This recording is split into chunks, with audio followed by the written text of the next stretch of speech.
It's story time. முதலைகள் கிட்ட மாட்டிக்கிட்ட ஆமைகளுக்கு கடைசியில ஒரு விடிவு காலம் பிறந்துச்சான்னு இந்த கதையில பார்க்கலாம். இதுவரைக்கும் நம்ம சேனலுக்கு சப்ஸ்கிரைப் பண்ணலைன்னா உடனே சப்ஸ்கிரைப் பண்ணி பக்கத்தில் இருக்கிற பெல் பட்டனை கிளிக் பண்ணுங்க. ஸ்டோரி டைம் தமிழ் சேனலுக்காக உங்களுடன் ரவிசங்கர் பாலச்சந்திரன். கதையை கேட்கலாம் வாங்க. ஐராவத நாட்டோட மலைப்பாங்கான பகுதியில கடம்பநேரின்னு ஒரு பெரிய ஏரி இருந்துச்சு. அந்த ஏரியோட 4 பக்கமும் பெரிய பெரிய மலைகள் கரைகளாய் இருந்துச்சு. அந்த ஏரி இருந்த இடத்தை விட உயரமான மலைகள்ல நல்லா மழை பெய்யும் போது அந்த மழை தண்ணீர் ஏரிக்கு வந்து சேர்ற மாதிரி 3 நீர்வழித்தடங்கள் இருந்துச்சு. அந்த ஏரியில இருந்த தண்ணீரை பொதுமக்கள் குடிநீருக்கோ இல்ல விவசாயத்துக்கோ பயன்படுத்தாம இருந்ததுனால ஏரியில எப்பவுமே தண்ணீர் நிரம்பித்தான் இருக்கும். ஏரி நிரம்பினதுக்கு அப்புறம் அதிகமா இருக்கிற நீர் மாயனாறுங்கிற ஒரு ஆறுல கலந்து கடலுக்கு போய் சேர்ந்துடும். அந்த ஏரியில பூச்சி, தவளை, மீன் இத மாதிரி வலிமை இல்லாத உயிரினங்கள் நிறையவே இருந்துச்சு. அதே மாதிரி பாம்பு, சுறா மீன், விலாங்கு மீன் இத மாதிரி சில வலிமையுள்ள உயிரினமும் இருந்துச்சு. நல்ல வலிமையுள்ள உயிரினம் வலிமை இல்லாத உயிரினத்தை கொன்னு தின்னுகிட்டு இருந்தாலும் வலிமை இல்லாத உயிரினம் நிறையவே இருந்ததுனால எந்த இனமும் அந்த ஏரியில அழிஞ்சு போயிடாம இருந்துச்சு. அந்த ஏரியில இருந்த ஆமைகளுக்கு மட்டும் வலிமையான எந்த ஒரு உயிரினத்தாலையும் தொந்தரவு இல்லாம இருந்துச்சு. அதுக்கு காரணம் ஆமையோட முதுகுல இருந்த அதோட ஓடுகள். எந்த ஒரு உயிரினம் தாக்க வரும்போதும் ஆமைகள் அந்த ஓட்டுக்குள்ள போயிடும். இதனால ஆமைகளோட உயிருக்கு எந்த ஆபத்தும் இல்லாம இருந்துச்சு. அது மட்டும் இல்லாம ஆமைகள் ரொம்ப வருஷத்துக்கு உயிர் வாழுங்கிறதுனால அந்த ஏரியில ஏராளமான ஆமைகள் இருந்துச்சு. அந்த ஏரியும் கிட்டத்தட்ட ஆமைகளோட கட்டுப்பாடுல தான் இருந்துச்சு. ஒரு வயசான பெரிய ஆமைதான் அந்த ஏரிக்கு ராஜாவா இருந்து ஆட்சி செஞ்சுகிட்டு இருந்துச்சு. கடம்பநேரியில இருக்கிற எல்லா உயிரினமும் ஆமையோட தலைமையை ஏத்துக்கிட்டு அமைதியான முறையில அந்த ஏரியில வாழ்ந்துகிட்டு இருந்துச்சு. இப்படி இருக்கும்போது அந்த ஏரியில இருக்கிற எல்லா உயிரினத்துக்கும் ஒரு பெரிய பிரச்சனை வந்துச்சு. மலை மேலேந்து ஏரியோட நீர்வழி தடம் வழியா அந்த ஏரிக்கு 15-20 முதலைகள் வந்து சேர்ந்துச்சு. அந்த முதலைகள் எல்லாமே உருவத்துல ரொம்ப பெருசாவும் பார்க்கறதுக்கே ரொம்ப பயங்கரமாவும் இருந்துச்சு. எவ்வளவு சாப்பிட்டாலும் அந்த முதலைகளுக்கு பசி அடங்கறதே இல்ல. அதனால அந்த ஏரியில இருந்த எல்லா உயிரினங்களையும் முதலைகள் இஷ்டம் போல தின்ன ஆரம்பிச்சுது. இதனால வேறுபாடே இல்லாம அந்த ஏரியில இருந்த எல்லா உயிரினமும் கொஞ்சம் கொஞ்சமா அழிய ஆரம்பிச்சுது. இதுக்கு நடுவுல முதலைகள் நிறைய முட்டைகளை போட்டு தங்களோட எண்ணிக்கைய அதிகப்படுத்திக்கிச்சு. அந்த ஏரியில மிஞ்சி இருந்த சில உயிரினங்கள் ஆமை அரசன்கிட்ட வந்து தங்களை காப்பாத்த சொல்லி கேட்டு கதறி அழுதுச்சு. அந்த வயசான ஆமை அரசனுக்கும் இந்த பிரச்சனைய எப்படி தீர்க்கிறதுன்னு தெரியல. அது பேச்சுவார்த்தை நடத்துறதுக்காக ஒரு நாள் முதலையோட தலைவனை பார்க்கறதுக்காக கிளம்பிச்சு. அது வரைக்கும் முதலைகள் எல்லா உயிரினத்தையும் தின்னுகிட்டு இருந்தாலும் ஆமைகளை மட்டும் தின்னாம இருந்துச்சு. அதுக்கு காரணம் ஆமையோட ஓடு. ஆமை அரசன் முதலைகளோட தலைவன்கிட்ட போய் பேசினதும் முதலைகளோட தலைவனுக்கு ஆமை அரசன் மேல ரொம்ப கோபம் வந்துருச்சு. அது உடனே தன்னோட பெரிய வாயை திறந்து அந்த ஆமை அரசனை அப்படியே தன்னோட வாய்க்குள்ள போட்டு முழுங்கிடுச்சு. இத பார்த்த உடனே அங்க இருந்த மற்ற முதலைகளுக்கெல்லாம் முதலை தலைவனுக்கு ஏதாவது ஆயிடுமோ அப்படின்னு பயம் வந்துடுச்சு. ஆனா முதலைகள் பயந்த மாதிரி முதலை தலைவனுக்கு ஒண்ணுமே ஆகல. கொஞ்ச நேரம் கழிச்சு ஆமையோட முதுகுல இருந்த ஓட்டை மட்டும் முதலை தலைவன் தன்னோட வாய் வழியா திரும்பவும் கீழே துப்பிச்சு. இத பார்த்த உடனே அங்க இருந்த முதலைகளுக்கு எல்லாம் ரொம்ப சந்தோஷமாயிடுச்சு. ஆமைகளோட முதுகுக்கு மேல உறுதியான ஓடு இருந்ததுனால இத்தனை நாள் ஆமைகளை நாம தின்னாம விட்டோம். ஆமைகளை உயிரோட முழுங்க முடியும் அப்படின்னு இப்ப நம்ம தலைவன் நமக்கு நிரூபிச்சிருக்காரு. அதனால இனிமே இந்த ஏரியில இருக்கிற ஒரு ஆமைய கூட நாம விடக்கூடாது. அவரு செஞ்ச மாதிரியே ஆமைகளை அப்படியே உயிரோட முழுங்கி கொஞ்ச நேரம் கழிச்சு ஓட்ட மட்டும் துப்பிக்கலாம் அப்படின்னு எல்லா முதலைகளும் முடிவு பண்ணிச்சு. முதலைகள் எல்லாம் இந்த முடிவெடுத்ததுக்கு அப்புறம் ஆமைகளை மட்டுமே குறி வச்சு வேட்டையாட ஆரம்பிச்சுது. முதலைகளுக்கு பயந்து ஆமைகள் ஓட்டுக்குள்ள போகும்போது அந்த ஓடோட சேர்த்து அப்படியே முழுங்கி கொஞ்ச நேரம் கழிச்சு ஓட மட்டும் துப்புறத ஒரு வழக்கமாவே வச்சுக்கிச்சு. முதலைகள் கிட்ட மாட்டிக்கிட்டு ஆமையோட இனம் கொஞ்சம் கொஞ்சமா அழிய ஆரம்பிச்சுது. அந்த ஏரிக்கு எல்லா பக்கமும் பெரிய பெரிய மலைகள் இருந்ததுனால ஆமைகளால அந்த மலை மேல ஏறி தப்பிக்கவும் முடியல. அந்த ஏரியோட 3 நீர்வழி தடங்களும் இப்ப முதலைகளோட கட்டுப்பாடுல இருந்ததுனால அந்த வழியாவும் ஆமைகளால தப்பிக்க முடியல. மிஞ்சி இருந்த ஆமைகள் எல்லாம் ஒரு கூட்டம் போட்டு அடுத்த கட்ட நடவடிக்கை என்ன எடுக்கலாம் அப்படின்னு யோசிக்க ஆரம்பிச்சுது. அப்ப அந்த கூட்டத்துல இருந்த ஒரு வயசான ஆமை சொல்லிச்சு, 24 வருஷத்துக்கு ஒரு தடவை நம்ம ஆமை இனத்துல அறிவாளியா ஒரு ஆமை பிறக்கும். அப்படி பிறக்கிற அந்த ஆமை இளம் வயசுலேயே தலைமை பொறுப்புக்கும் வந்துடும்.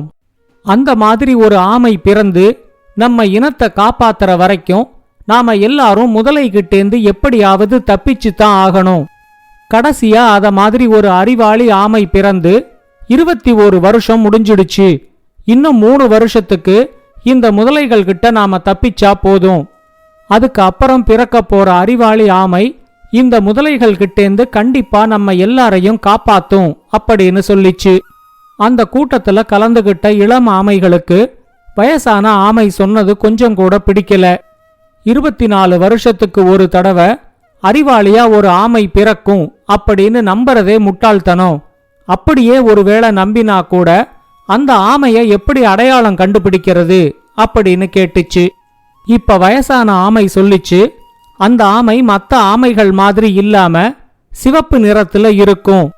நான் பிறந்து இந்த ஏரியில இருக்கிற இவ்வளவு வருஷத்துல நான் இது வரைக்கும் 4 சிவப்பு ஆமைகளை பார்த்திருக்கேன். இந்த எல்லா சிவப்பு ஆமைகளுமே அறிவாளியா இருந்ததோட மட்டும் இல்லாம 24 வருஷத்துக்கு ஒரு தடவை தான் பிறந்திருக்கு. இதுல உங்களுக்கு ஏதாவது சந்தேகம் இருந்துச்சுன்னா உங்க அம்மா கிட்டயே கேட்டு பாருங்க அப்படின்னு சொல்லிச்சு. இந்த ஆமைகள் எல்லாம் இங்க கூட்டம் போட்டு பேசுறத ஒரு முதலை பார்த்துட்டு முதலை தலைவன் கிட்ட சொன்னதும் 10-15 முதலைகள் கூட்டமா வந்து ஆமை கூட்டம் நடக்கிற இடத்துக்குள்ள புகுந்து கிடைக்கிற ஆமைகளை எல்லாம் உயிரோட முழுங்க ஆரம்பிச்சுது. இளம் ஆமைகள் எல்லாம் எப்படியோ தப்பிச்சிட்டாலும் அந்த வயசான ஆமை மட்டும் ஒரு முதலை கிட்ட மாட்டிக்கிட்டு உயிரை விட்டுடுச்சு. ஆனா அந்த வயசான ஆமை சொன்ன விஷயத்த மட்டும் எந்த ஒரு இளம் ஆமையும் மறக்கவே இல்லை. அடுத்து வந்த 3 வருஷமும் ஆமைகள் எல்லாம் முதலைகள் கிட்டேந்து தப்பிக்கிறத மட்டுமே குறிக்கோளா வச்சிருந்துச்சு. ஆனா எவ்வளவுதான் முயற்சி செஞ்சாலும் அந்த ஏரியில இருக்கிற ஆமை இனம் கொஞ்சம் கொஞ்சமா அழிஞ்சுகிட்டே வந்துச்சு. 24வது வருஷத்தோட தொடக்கத்துல ஒரு ஆமை இட்ட முட்டைகள்ல ஒரே ஒரு முட்டை மட்டும் சிவப்பா இருந்துச்சு. அந்த முட்டையிலேந்து பிறந்த குட்டி ஆமைய பார்த்ததும் மத்த ஆமைகளுக்கு எல்லாம் ரொம்ப ஏமாற்றமா போச்சு. அந்த குட்டி ஆமை சிவப்பு நிறத்துல இருந்தாலும் இருக்கிற இடத்த விட்டு நகராம ஒரே இடத்திலேயே பெரும்பாலான நேரம் இருந்துச்சு. அப்படியே நகர்ந்தாலும் மத்த ஆமை குட்டிகள் நகர்ற அளவுக்கு கூட வேகமா நகராம ரொம்பவே மெதுவா நகர்ந்துச்சு. அதுக்கு காரணம் அதோட முதுகுல இருந்த ஓடு. அந்த ஓடு மத்த ஆமைகளுக்கு இருக்கிற மாதிரி இல்லாம இன்னும் ரொம்ப அதிக கனமாவும் உறுதியாவும் இருந்துச்சு. ஆனா அந்த ஏரியில இருந்த மத்த ஆமைகள் எல்லாம் சிவப்பு ஆமை ஏதோ உடல் குறைபாட்டோட பிறந்திருக்கு அப்படின்னு நினைச்சுக்கிட்டு அதை கேலி செய்ய ஆரம்பிச்சுது. கண்டிப்பா அந்த வயசான ஆமை சொன்ன சிவப்பு ஆமை இதுவா இருக்காது. இப்பதான 24வது வருஷம் தொடங்கி இருக்குது. இனிமே இன்னொரு சிவப்பு ஆமை பிறக்கறதுக்கும் வாய்ப்பு இருக்கு அப்படின்னு எல்லா ஆமைகளும் பேசிக்கிச்சு. புதுசா பிறந்த இந்த சிவப்பு ஆமைக்கு சீவலன்னு பேரு வச்சாங்க. ஆனா எந்த ஒரு ஆமையும் சீவலனோட ஒழுங்கா பேசாம அதை ஒதுக்கியே வச்சிருந்துச்சு. சில சின்ன ஆமைகள் சீவலனோட ஓட்டு மேல ஏறி விளையாடுறதும் சீவலனோட காலையும் வாலையும் கடிக்கிறதையும் வழக்கமா வச்சுக்கிட்டு இருந்துச்சு. சீவலன் பிறந்த கொஞ்ச நாள்லயே முதலை இனத்தால தன்னோட இனத்துக்கு வந்திருக்கிற ஆபத்துகளை எல்லாம் நல்லா புரிஞ்சுக்கிச்சு. எப்படியாவது இந்த ஆமை இனத்தை முதலைகள் கிட்டேந்து காப்பாத்தணும் அப்படிங்கிற முடிவுக்கும் அது வந்துச்சு. மற்ற ஆமைகள் மாதிரி இல்லாம முதலைகளை பார்க்கும்போது சீவலனுக்கு மனசுல எந்த பயமும் வரல.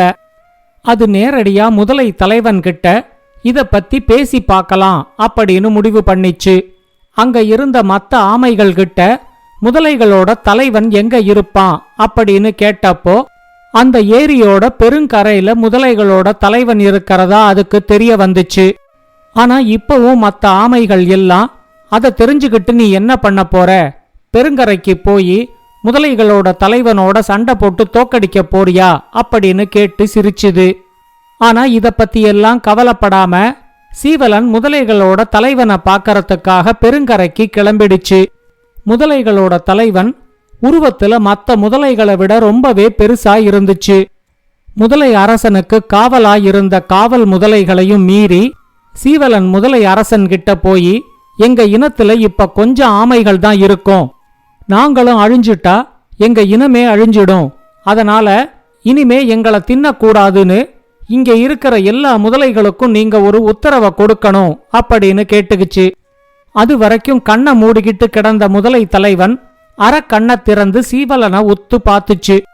அது சீவலன் கிட்ட, உனக்கு எவ்வளவு தைரியம் இருந்தா நான் என்ன உத்தரவு போடணும்னு எனக்கு பாடம் எடுக்கிறதுக்கு நீ இங்க வந்திருப்ப, நீ திரும்ப இனிமே உன்னோட கூட்டத்தோட போய் சேர முடியாது, இன்னைக்கு எனக்கு காலை உணவு நீதான் அப்படின்னு சொல்லி சீவலனை ஒரே கவ்வா கவ்வி வாயில போட்டு முழுங்க பார்த்துச்சு. இப்படி ஏதாவது ஒரு முதலை வாயில போட்டு முழுங்கும் போது மத்த ஆமைகள் எல்லாம் ஓட்டுக்குள்ள போயிடும். ஆனா சீவலன் தன்னோட ஓட்டுக்குள்ளையும் போகாம முதலை தலைவனோட பல்லுக்கு நடுவுலையும் மாட்டிக்காம ரொம்ப சாமர்த்தியமா தப்பிச்சு முதலை தலைவனோட தொண்டை வரைக்கும் வந்துச்சு. தொண்டைய தாண்டி முதலையோட வயிற்றுக்குள்ள போறதுக்கு முன்னாடி முதலையோட மூச்சுக்குழாய தன்னோட வாயால ஒரே கவ்வா கவ்விடுச்சு. முதலை தலைவன் இப்ப மூச்சு விட முடியாம தன்னோட உடலை இப்படியும் அப்படியும் அசைச்சு போராட ஆரம்பிச்சுது. அதே நேரத்துல சீவலன் தன்னோட 4 கால் நகத்தாலையும் முதலையோட தொண்டை பகுதியில கீறி விட்டுக்கிட்டே இருந்துச்சு. முதலை தலைவனோட வாயிலேந்து ரத்தம் வந்து அது உயிருக்கு போராடுறத பார்த்த உடனே மத்த முதலைகள் எல்லாம் உரத்த குரல்ல, நாங்க இனிமே ஆமை இனத்தை அழிக்க மாட்டோம், தயவு செஞ்சு எங்க தலைவனை விட்டுடு அப்படின்னு சீவலன் கிட்ட கத்த ஆரம்பிச்சுது. ஆனா முதலைகள் அந்த ஏரிக்கு வந்ததுலேந்து எத்தனையோ ஆமைகளை உயிரோட முழுங்கி இருக்கு. அதை எல்லாத்தையும் மனசுல வச்சுக்கிட்டு சீவலன் தன்னோட பிடிய விடவே இல்லை. அங்க வெளியே காத்துக்கிட்டு இருந்த முதலைகள் எல்லாம், இந்த சின்ன ஆமைகிட்ட ஏதோ ஒரு மந்திர சக்தி இருக்கு, அதனால தான் நம்ம தலைவனே இதுகிட்ட தோத்து போயிட்டாரு, இனிமேலும் நாம இங்க இருந்தா நம்ம உயிருக்கு இந்த ஆமையால ஆபத்து தான் அப்படின்னு பேசிக்கிட்டு எல்லா முதலைகளும் உடனே நீர்வழி தடங்கள் வழியா அந்த ஏரியை விட்டு தப்பிச்சு போக ஆரம்பிச்சுது. இதுக்கு நடுவுல பெருங்கரையில முதலைகளோட தலைவனுக்கு ஏதோ ஆபத்துன்னு தெரிஞ்சு மிச்ச மீதி இருந்த ஆமைகள் எல்லாம் பெருங்கரைக்கு வர ஆரம்பிச்சுது. ஏரியில இருந்த எல்லா முதலைகளும் நீர்வழி தடங்கள் வழியா தப்பிச்சு போறதையும் பெருங்கரை பகுதியில முதலைகளோட தலைவன் இறந்து கிடக்கிறத பார்த்ததும் எல்லா ஆமைகளுக்கும் ரொம்பவே ஆச்சரியமாயிடுச்சு. அங்க வந்த எல்லா ஆமைகளும் முதலை தலைவனோட உடல் மேல ஏறி குதிச்சு விளையாட ஆரம்பிச்சுது. அப்ப முதலை தலைவனோட வாயை திறந்துகிட்டு உடம்பு முழுக்க ரத்தத்தோட சிவப்பு ஆமை அதிலேந்து வெளியே வந்துச்சு. அத பார்த்த உடனே மத்த ஆமைகள் எல்லாம் முதலை தலைவனை கொன்னது சீவலன் தான் அப்படின்னு தெரிஞ்சு சீவலனை தங்களோட தலைவனா தேர்ந்தெடுத்துடுச்சு. சீவலனோட தைரியமான இந்த செயலால அந்த ஏரியில இருந்த ஆமை இனம் மிகப்பெரிய அழிவுலேந்து தப்பிச்சுது. இந்த கதையை பத்தின உங்களோட கருத்துக்களை ஸ்டோரி டைம் தமிழ் யூடியூப் சேனல்லையும் பாட்காஸ்ட்லையும் பின்னூட்டத்துல கமெண்ட்ஸா பதிவு பண்ணுங்க. இந்த கதை உங்களுக்கு பிடிச்சிருந்தா லைக் பண்ணுங்க, கமெண்ட் பண்ணுங்க, ஷேர் பண்ணுங்க. மறக்காம ஸ்டோரி டைம் தமிழ் சேனலை சப்ஸ்கிரைப் பண்ணுங்க. அப்படியே பக்கத்துல இருக்க அந்த பெல் ஐகானை கிளிக் பண்ணுங்க.